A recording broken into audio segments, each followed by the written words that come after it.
In 1971, when I was a young clerk on the floor of the New York Stock Exchange, the United States ran out of money and defaulted on its debts. That's right, the U.S. ran out of money. How? Well, back then, gold was the money used in transactions between countries. Paper money, like the dollar, was like checks in a checkbook in that it had no value other than it could be exchanged for gold, which was the real money. At the time, the United States was spending a lot more money than it was earning by writing a lot more of these paper money checks than it had gold in the bank to exchange for them. As people turned these checks into the bank for gold money, the amount of gold in the U.S. started to dwindle.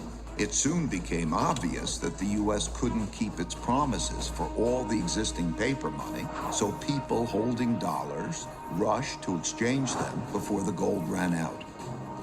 Recognizing that the U.S. was going to run out of real money, on Sunday evening, August 15th, President Nixon went on television to tell the world that the U.S. was breaking its promise to let people exchange their dollars for gold. Of course, he didn't say it that way.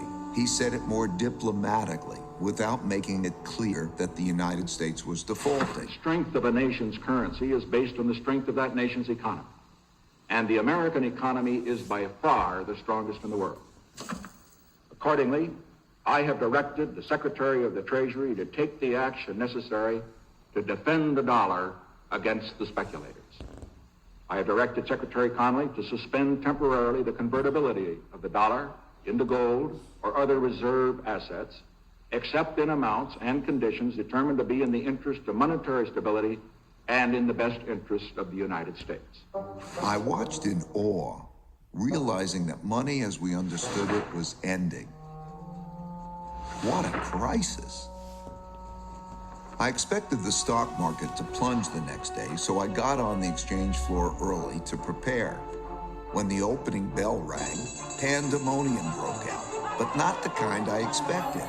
The market was up, way up, and went on to rise nearly 25%. That surprised me, because I never experienced a currency devaluation before. When I dug into history, I discovered that the exact same thing happened in 1933 and had the exact same effect.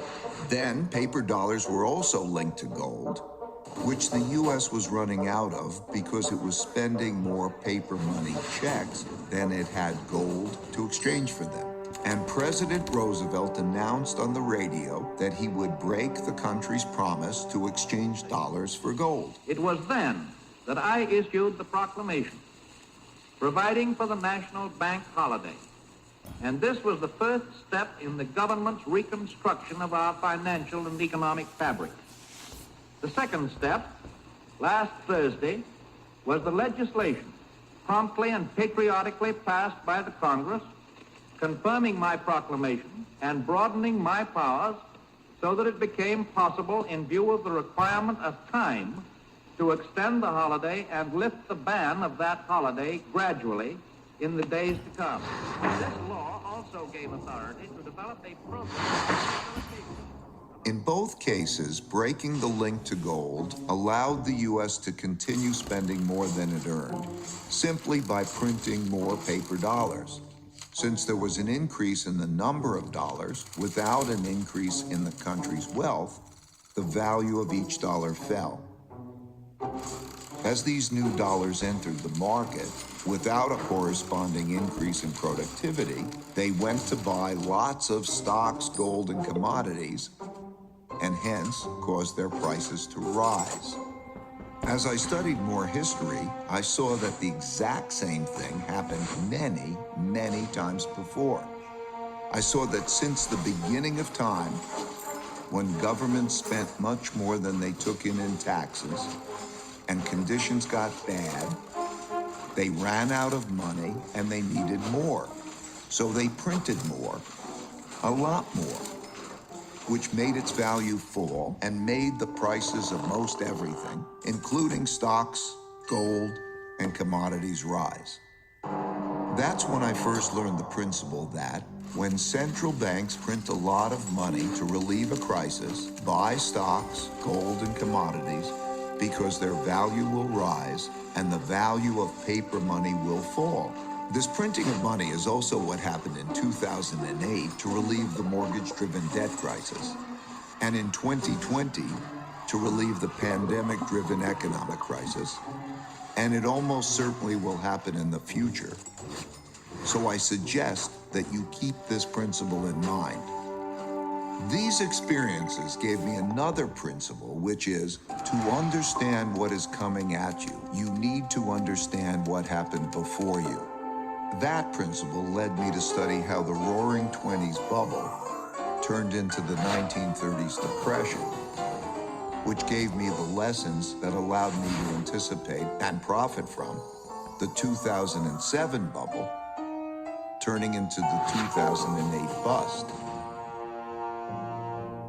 All these experiences led me to develop an almost instinctual urge to look to the past for similar situations to learn how to handle the future well. Changing orders.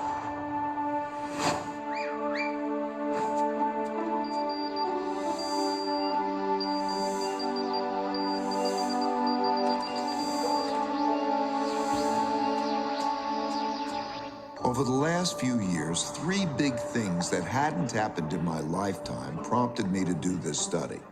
First, countries didn't have enough money to pay their debts, even after lowering interest rates to zero. So their central banks began printing lots of money to do so. Second, big internal conflicts emerged due to growing gaps in wealth and values. This showed up in political populism and polarization between the left, who want to redistribute wealth, and the right, who want to defend those holding the wealth. And third, increasing external conflict between a rising great power and the leading great power, as is now happening with China and the United States. So I looked back. I saw that all these had happened together before, many times, and nearly always led to changing domestic and world orders. The last time this sequence happened was from 1930 to 1945. What exactly is an order, you might ask? It's a governing system for people dealing with each other. There are internal orders for governing within countries, typically laid out in constitutions. And there is a world order for governing between countries, typically laid out in treaties. Internal orders change at different times than world orders, though whether within or between countries, these orders typically change after wars. Civil wars within countries, international wars between countries.